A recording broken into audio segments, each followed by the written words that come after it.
Hey there to all you rebellious souls out there.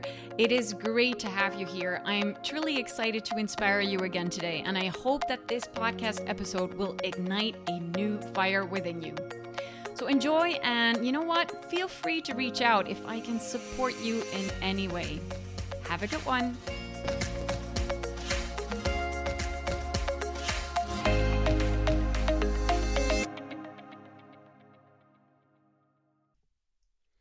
Hello and welcome to another episode of this podcast.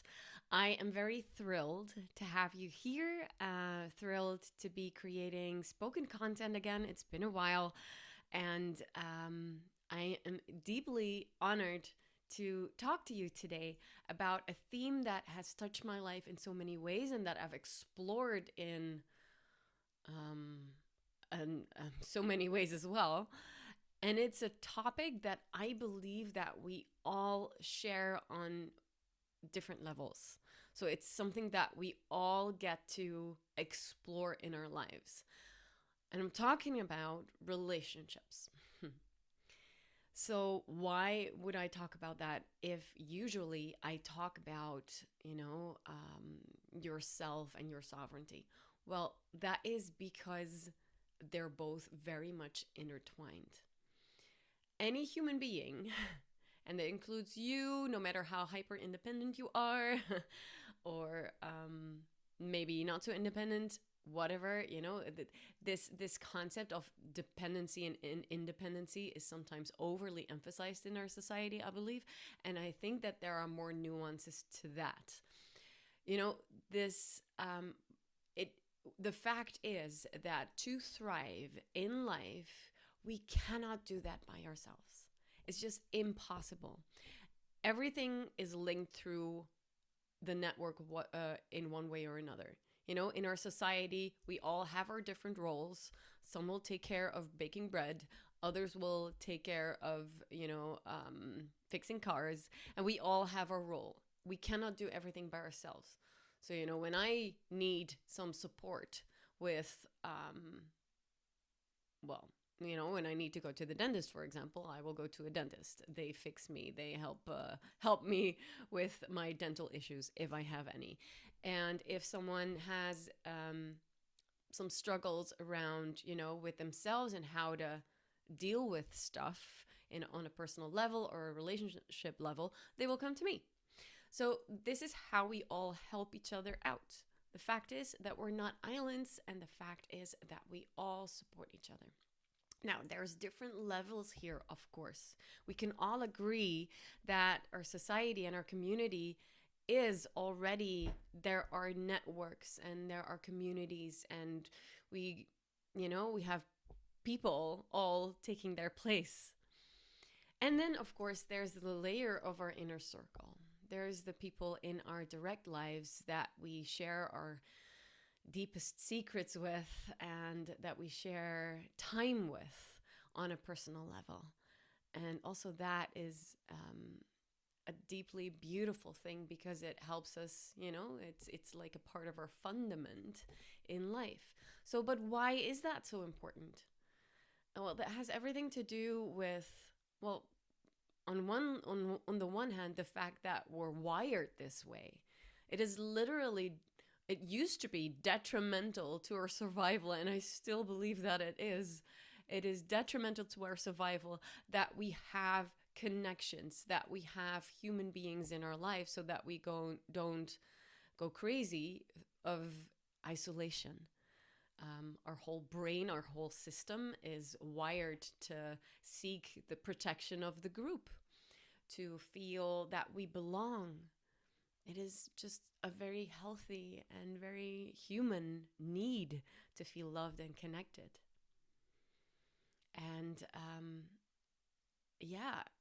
usually, and you might notice that in your life as well, you can, the fact that there are people in your life that can support you when something is not going well, when you feel that something is stirring inside of you, and then you can call a friend.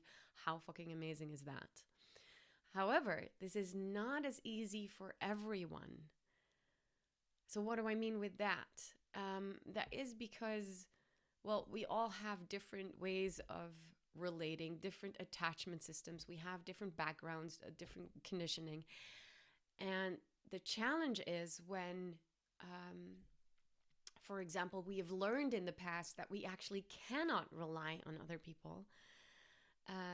We have learned that it's better to just take care of ourselves, to just rely on our own and just trust us and nobody else. I know I've been there. I learned at a very young age that even the people that were so close to me and my family would reject me for having my own opinion, for choosing my own path. And that taught me that, you know what, in the end, there's no one that I can really trust unless it's myself. It's just me. And I got this attitude of, you know what, I can do it all on my own. Basically, never relying on anyone. I would be pretty okay with people asking me for support, but as soon as I felt a level of dependence, that would like push me away. So that is one side of the medallion. And it could also be, and that's something that is also quite common, is people who have learned that, people that, for example, their parents weren't there, or they weren't very present in their childhood. Then all that you crave for is that presence and that validation. And as a consequence, instead of the not needing anyone, it might very well be that you develop a pattern of clinging to people so that they won't leave.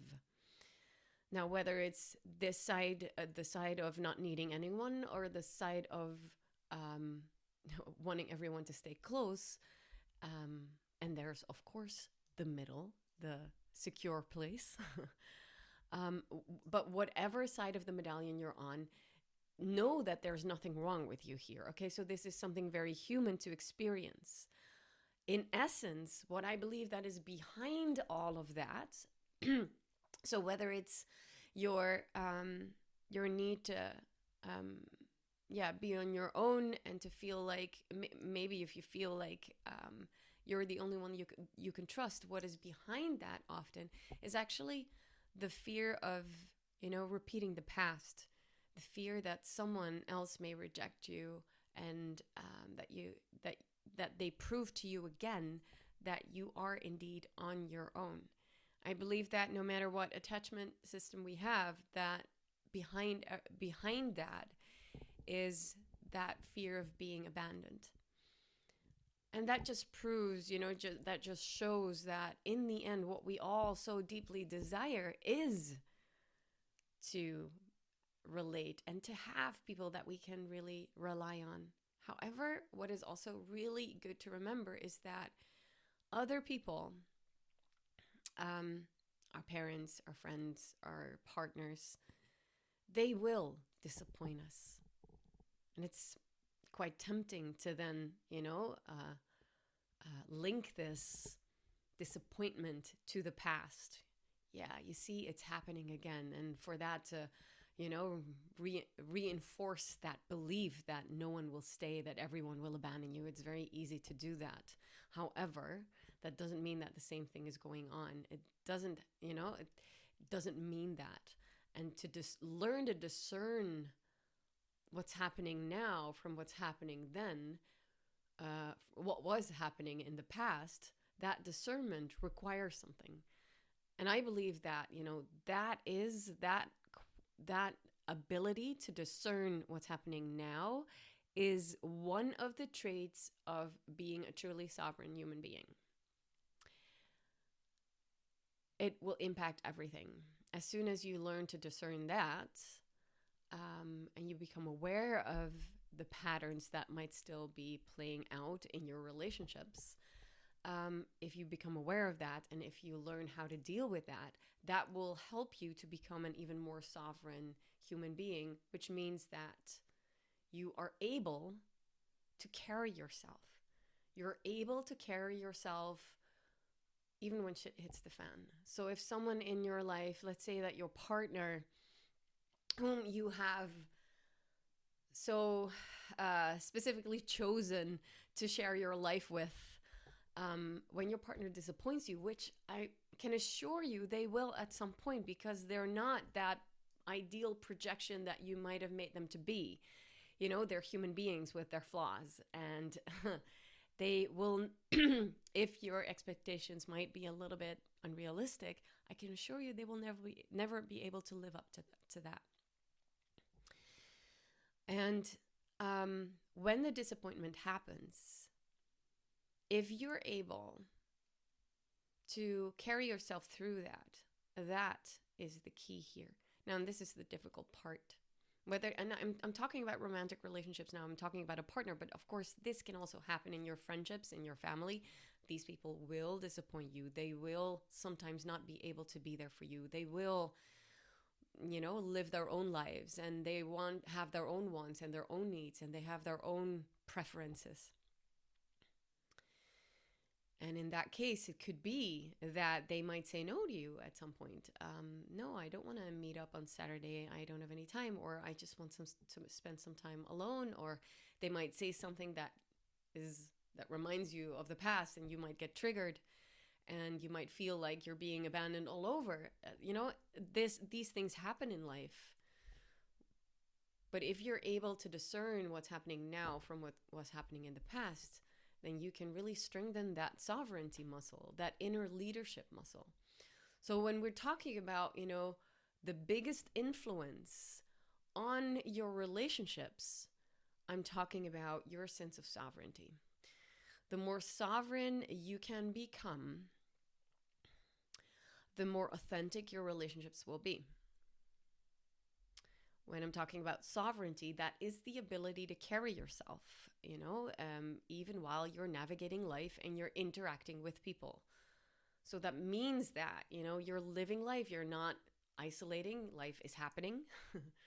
Life is happening in so many ways. And it also means that you're still interacting with people. So you're not isolating yourself. You're not becoming an island. You're not shutting down. You're not putting up walls. You are actually interacting and engaging in the fullness of life with the people around you. And then you will get triggered. I can assure you, you will. Like we just talked about, you will get disappointed. People will hurt you. People will say things that maybe they shouldn't have said. So how can you carry yourself through that? That is the question. Can you hold yourself in that disappointment, in that feeling of rejection that might be real or not? Can you stay centered and in your own being? Can you come home to yourself? That is the question. Because when you do that, instead of becoming reactive to the situation at hand at that moment, you become responsive. Instead of defending yourself and blaming them and pushing them away or clinging on to them, holding on to them, instead of that, you first, you come home to you, you center yourself, you take a breath, you count to 10. Maybe you don't say anything for, I don't know how long. And you really look at the situation. So what's happening now? What is happening within me?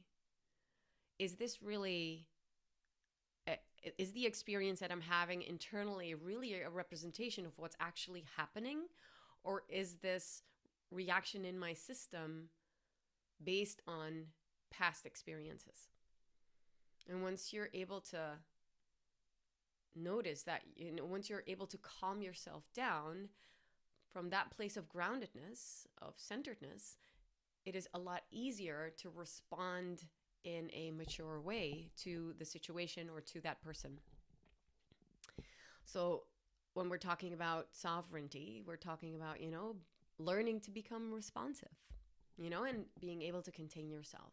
Otherwise, you can get sucked into endless discussions that go on and on and on. It also means that, you move from the feeling of being wounded and attacked and, feeling like you're not enough. You move towards feeling connected and feeling whole within yourself. Because that's the thing, when you feel like the true sense of sovereignty means that you as a human being, you're whole yourself. It's amazing when you have a loving relationship or you have a loving circle of friends that really add something to your life, but they're not there to fill up a hole, to fill up a gap. Sometimes we use the phrase, about our partners, that they're the other half, which is quite crazy actually, because there's no half and half. There's two whole people that together create a new entity, which is the relationship. So there's two sovereign beings, and often in relationships we forget this.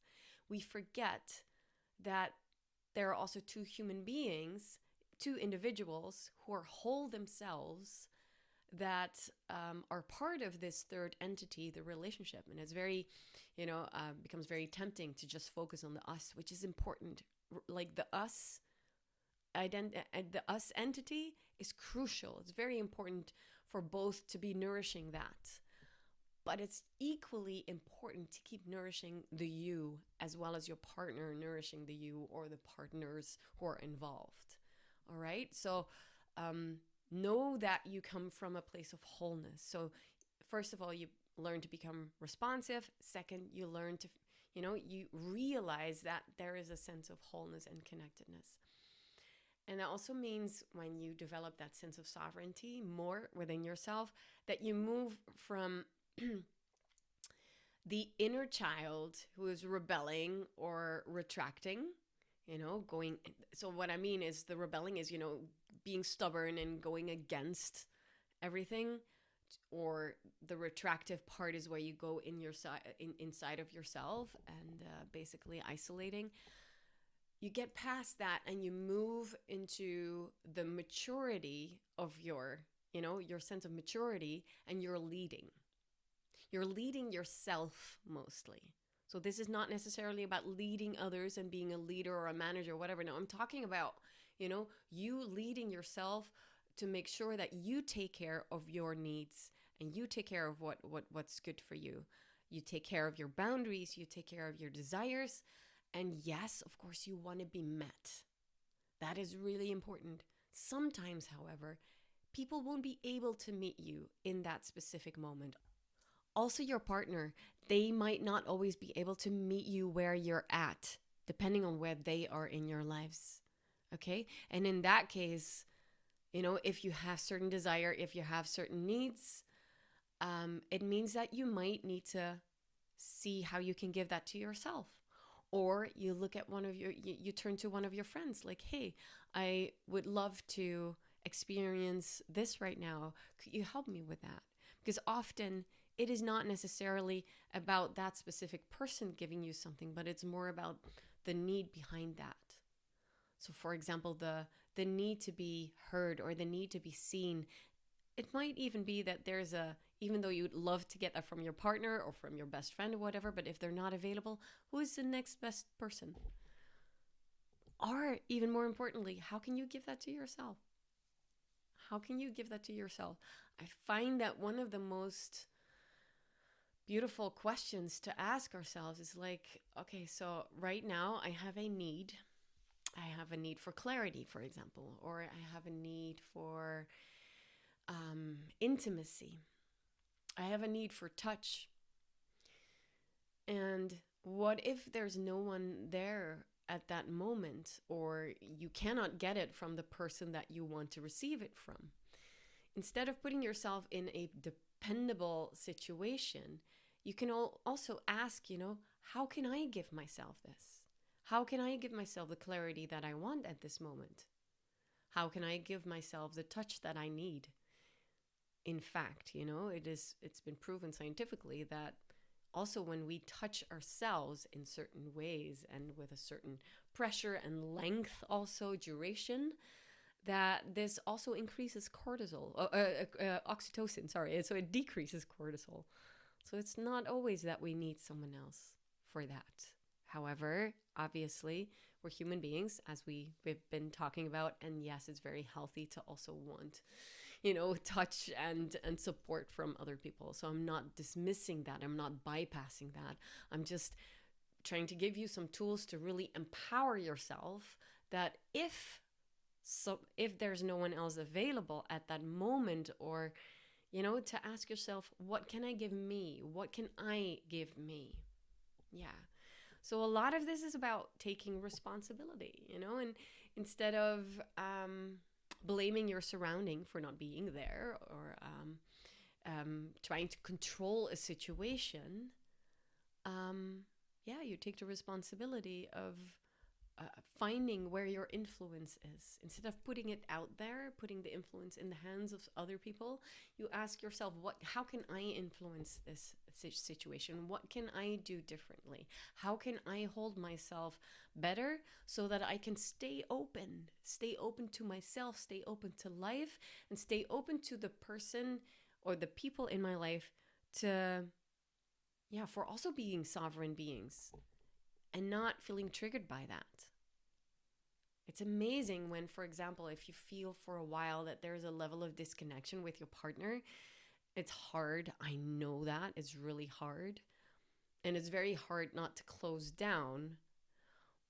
But instead of becoming bitter and resentful and blaming them, how can you stay open, understanding that they are going through something and that they are where they're at?